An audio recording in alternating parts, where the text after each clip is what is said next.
চিরকালের জন্য এবার আয়ুষকে নিজের থেকে দূরে সরিয়ে দিল এবার ইন্দ্রাণী গাঙ্গুলি। হ্যাঁ বন্ধুরা, ভিডিওটা লাইক দিয়ে দেখতে থাকুন। যে মুহূর্তে কিনা ইন্দ্রাণী গাঙ্গুলি বলতে থাকে যে আমি কোনোভাবেই বিশ্বাস করি না যে আমার ছেলে সৎ জ্ঞানে তোমাকে কোনো রকম কোনোভাবে স্ত্রী হিসেবে স্বীকৃতি দিতে পারে, কারণ ওকে আমি নিজ হাতে মানুষ করেছি এবং ওর শরীরে ইন্দ্রাণী গাঙ্গুলির রক্ত বইছে এবং ও খুব ভালো করে জানে যে ও যদি এরকম কোনো কাজ করে ওর মায়ের বিরুদ্ধে গিয়ে, তাহলে ওর মা রীতিমতো ওকে ছেলে বলে মানতে অস্বীকার করে দিবে। কি আয়ুষ বলো?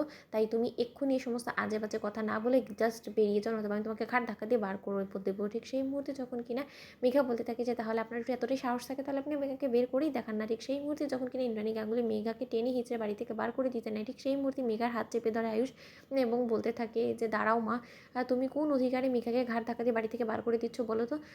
এবং সেই অধিকারটুকু তো তোমার নেই। মেঘা যে সমস্ত কথাগুলো বলছিল সেটা সম্পূর্ণরূপে ঠিক কথা বলছিল এবং আমি সজ্ঞানী মেঘা স্মৃতিতে সিঁদুর পরিয়ে ওকে আমার স্ত্রী হিসেবে গ্রহণ করে নিয়েছি এবং এখন এটা গাঙ্গুলি হাউসটা ওর শ্বশুরবাড়ি এবং সেই হিসেবে ও এ বাড়িতেই থাকবে। তাই তোমার যদি কোনো রকম কোনো আপত্তি থাকে বা কোনো কিছু থাকে তাহলে সেটা তুমি আমার সঙ্গে শেয়ার করো, নাকি তুমি মেঘার ওপরে কোনো রকম কোনো জোর বা জুলুম খাটানোর চেষ্টা করবে। কারণ আমার স্ত্রীর প্রতি যদি তুমি কোনো রকম কোনো অন্যায় অবিচার করার চেষ্টা করো, এবার কিন্তু আমি কোনো মতে মুখ বুঝে সব কিছু সহ্য করবো না। ঠিক সেই মুহূর্তে ইন্দ্রাণী গাঙ্গুলি যখন বলতে থাকে যে মেঘার কী ভূত চেপে গিয়েছে রে আয়ুষ তোমার উপরে, বলো তো? আমার তো কিছুই মাথায় ঢুকছে না, তুমি তো কোনোদিনও মায়ের এতটা অবাধ্য ছিলে না। ঠিক সেই মুহূর্তে মেঘা বলতে থাকে যে এখন আপনার নয়নের মণি যাকে কিনা আপনি আঁচলের তলায় বেঁধে রেখেছিলেন, এখন সেও ঠিককে ঠিক এবং বেঠিককে বেঠিক বলতে শিখে গিয়েছে। আপনি কি মনে করেছিলেন এতদিন ধরে আপনি আপনার মায়া জালে ফাঁসিয়ে রেখে আপনার ছেলেকে সমস্ত ভুল কাজ করিয়ে নেবেন এবং আপনার ছেলে কোনোদিন আপনার বিরুদ্ধে মুখ খুলবে না? কিন্তু সেই দিন তো আর নেই। আপনার ছেলে সম্পূর্ণরূপে ঘুরে দাঁড়িয়েছে। এবার সে সেটাই করবে যেটা তার কাছে ঠিক বলে মনে হবে এবং তার শুভারম্ভ কিন্তু শুরু হয়ে গেছে। তাই এখন আপনি আর কথা না বাড়িয়ে চট জলদি আপনি আমাকে বরণ করুন তো, আমার আর জাস্ট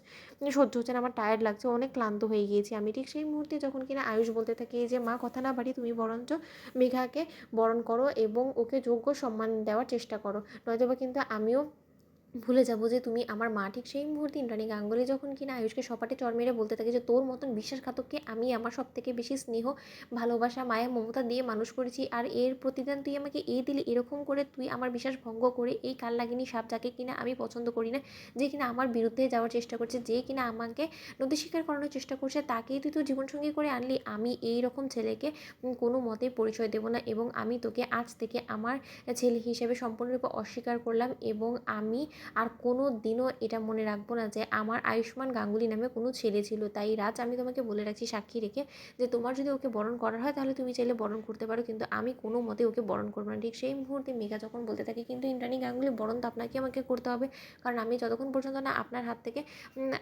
আপনি আমাকে বরণ করছেন ততক্ষণ পর্যন্ত আমিও নাছরবান্দা দমবো না। তো বন্ধুরা, লাইক এবং শেয়ার করে সাবস্ক্রাইব করতে ভুলো না।